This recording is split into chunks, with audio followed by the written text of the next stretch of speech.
There's a whole world of pathogens out there and each have their own unique antigens. So how does your immune system know exactly what to do when you have an immune threat? Well, it all comes down to clonal selection theory. Clonal selection theory was proposed by an Australian scientist, Sir Frank Macfarlane Burnet. He actually won a Nobel Prize for this in 1960. So he proposed that during embryonic development, we develop lots and lots and lots of randomly generated T cells and B cells. We're talking about millions here. These T cells and B cells could potentially be complementary to whatever pathogen antigen you might encounter in your lifetime. Now, this also does mean that we have some T cells and B cells that might be complementary to other antigens that are not actually pathogenic. But we're going to look at that a bit later on. When we look at clonal selection, we're making sure that in this army of millions of immature T cells and B cells, we only ever activate one at a time in response to an immune threat. So if you do have a pathogen entering your cells, we're going to get that antigen presenting cells ripping off the antigen.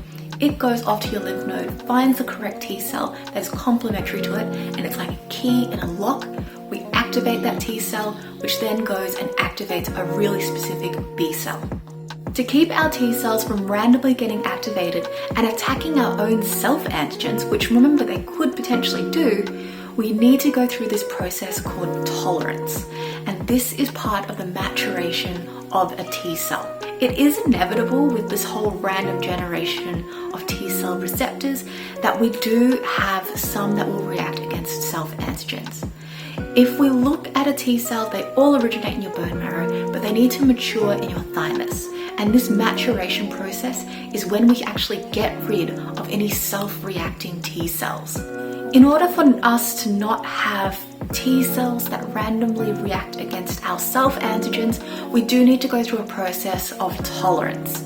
So tolerance is what's happening inside of your thymus and inside your bone marrows for your B cells.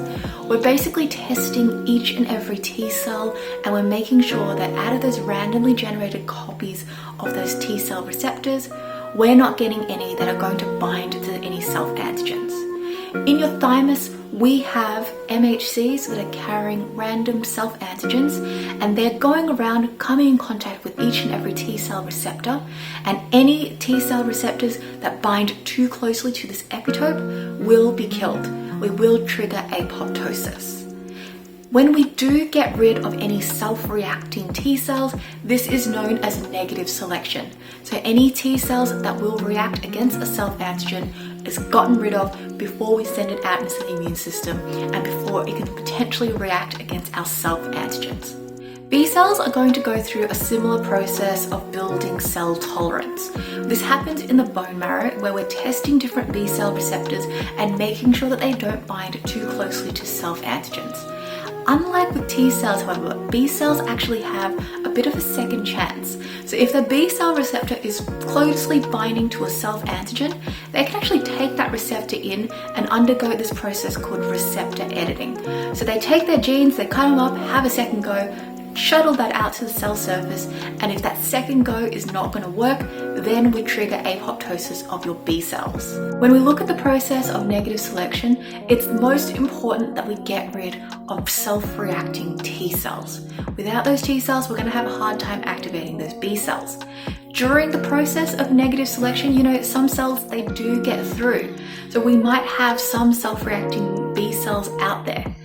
If we don't have that T cell, however, it's just there and it's not going to really do anything. So it's not that bad. If both a self-reacting T and B cell make it through this negative selection process, that's when we're going to have some problems. That's when we're going to see what we call autoimmune diseases, which is when your body starts to attack your own body.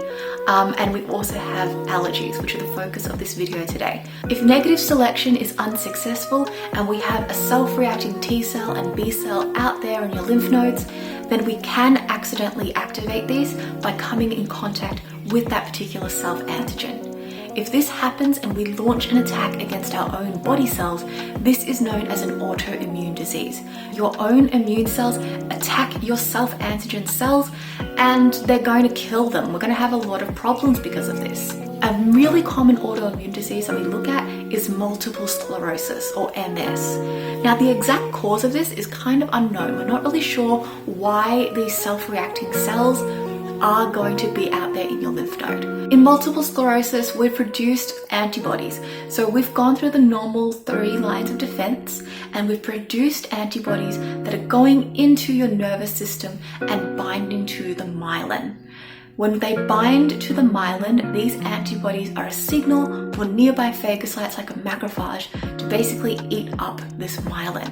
A macrophage is going to see that antibody on that myelin sheath and go, this is clearly a threat, I need to do my job, I need to eat this thing really quickly. And when we eat up that myelin sheath, we don't have that insulating layer anymore.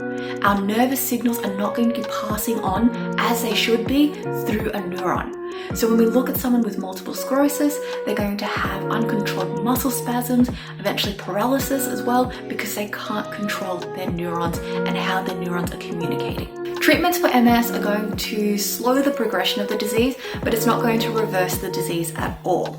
So when we look at treatments, we're looking at things like immunosuppressants, things that slow down your immune system so it doesn't attack as quickly or it's not working as much as it should. This does leave you vulnerable to other diseases, however. So if we look at a treatment for MS, we might have things like a monoclonal antibody, which is a lab-made antibody that binds to protein channels in your brain, and it doesn't allow macrophages to enter the brain tissue, essentially. There's a lot of research being done in MS because there is so much we don't know about this. It affects about like 2.3 million people worldwide, and 3/4 of those affected are women. We're not really sure why. So research is happening and we're learning more each and every day. Another disorder that might happen if negative selection of your T cells and B cells did not go as planned is an allergic response. In an allergic response, we have our immune system basically overreacting. Your immune system has seen a non-self antigen, but it's a non-self antigen that's not actually pathogenic. It's relatively harmless, so it could be things like dust or pollen. It sees this antigen, it triggers a massive immune response, and what we're producing from our plasma B cells are a particular type of antibody.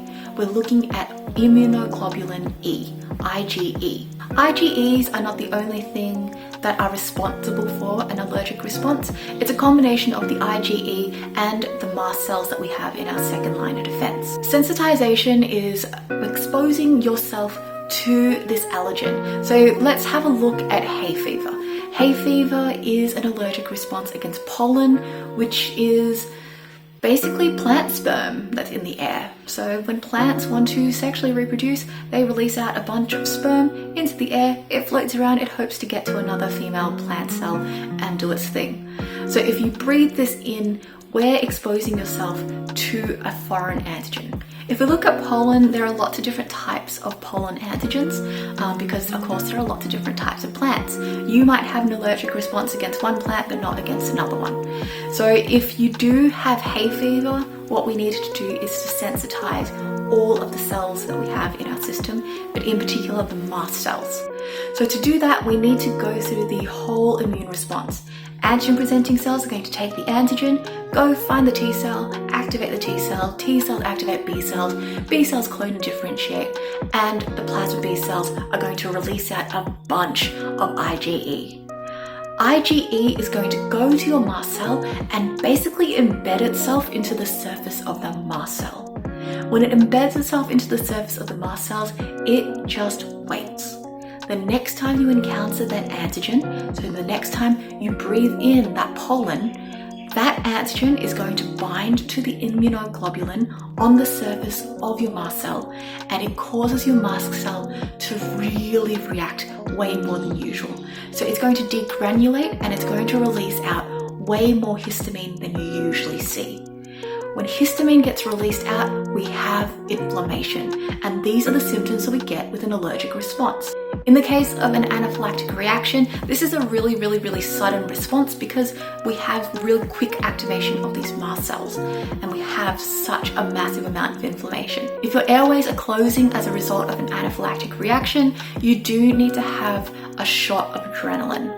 Adrenaline is a hormone that gets released out in times of stress. So in extreme stress, adrenaline release is going to open up your airways, and it helps so that you can have basically a short window of time to get yourself to a hospital, have really strong antihistamine treatments so that we can manage this allergic response.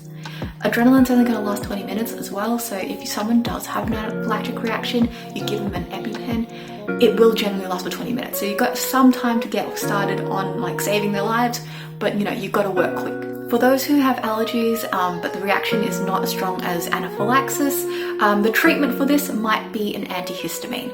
So antihistamines are going to counter the action of histamine. So when you take an antihistamine, histamine can no longer bind to your blood vessels, but also it is going to inhibit the action of histamine that's already there. With an antihistamine, we are looking at lowering the inflammation reaction so that we don't have the symptoms that we generally see with allergic responses, like itchiness and swelling. There are some people who can outgrow their allergies as they get older. However, the mechanisms of this, it's still unknown. So overall, I hope you've learned about clonal selection theory, negative selection of your T and B cells, and if this goes wrong, how it can lead to an autoimmune disease and potentially allergic responses. The world of immunology, we're learning so much each and every day. It's a really massive area of research and it's fascinating. So happy studying, and if you want to get a job in the future, have a look at immunology.